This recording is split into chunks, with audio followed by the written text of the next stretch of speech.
Hey everybody, I hope and pray that you're doing well today as we come to our word from the Word. And today that word is plan. Plan. Now that's something that we know that the Lord has, is a plan. We don't always seem to trust the plan though, because it doesn't work out in the way that we want. And I thought about even with that little image there of, kind of the construction workers looking over the plans for the house. And it's amazing that people could even be involved in it and not understand, right? I mean, you have somebody that's setting the foundation and they really don't know what the whole house is going to look like. They have some idea. And then you have, well, even that before that, you got the people doing the grading and everything else. They don't really know. They have an idea and the foundation and then the framing and then the plumbing and wiring and then, the exterior, the interior, decorating all these things, right? It's not until you get really close to the end that you really begin to see the whole plan coming together. And it takes everybody doing their part. Well, that's kind of the way that God is overseeing his construction, the construction of our lives. And so as you see the story of Joseph, you see a lot of that same image that there have been things in his life that he didn't understand at the moment, little areas that were being worked on, right? The foundation and then the kind of the framing and some plumbing and electrical and then he had to deal with getting everything decorated. Now, he was going through that process, but let's not forget that Jacob is going through it as well. Jacob has heard promises from God. Jacob has heard the dreams that were given to his son. Jacob has heard the lies from his sons. He's heard the deceit. He's been a partaker and a distributor of deceit as well. But now, as all these things are working together, now Jacob has made his way to Egypt. Now, you're going to see that God is still looking out for him even there. And I think just to kind of summarize, I mean, the famine is terrible. Joseph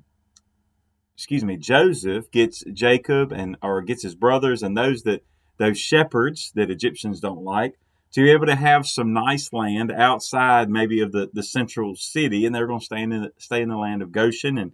And now you see Jacob comes to meet Pharaoh. You see a wonderful interaction there that Jacob actually blesses Pharaoh. And it's interesting to see that. I think that maybe will play into a role later on. But you see all of this. You see the famine gets worse and worse, and people have essentially, by the end of the chapter, they have sold everything, their land, their property, given their livestock away, everything just to survive this famine. But right here in the middle, notice what it says in verses 11 and 12 of Genesis 47 today.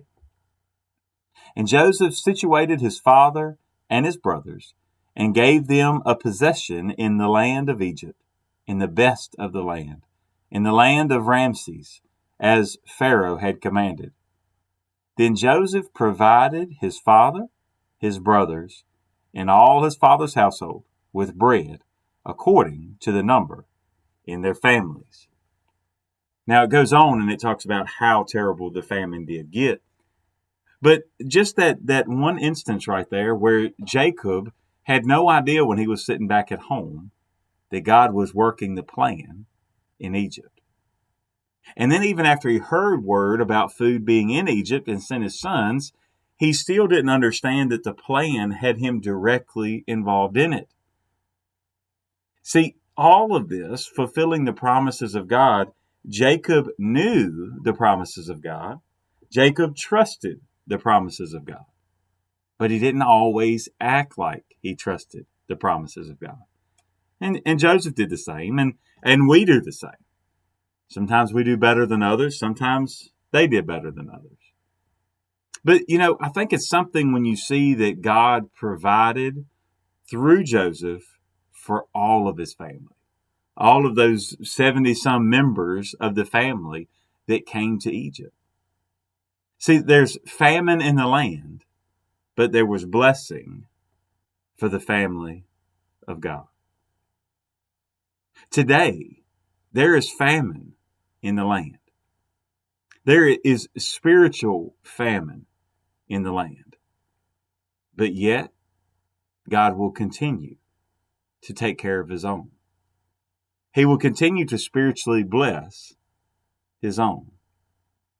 The thing is are we trusting in his plan?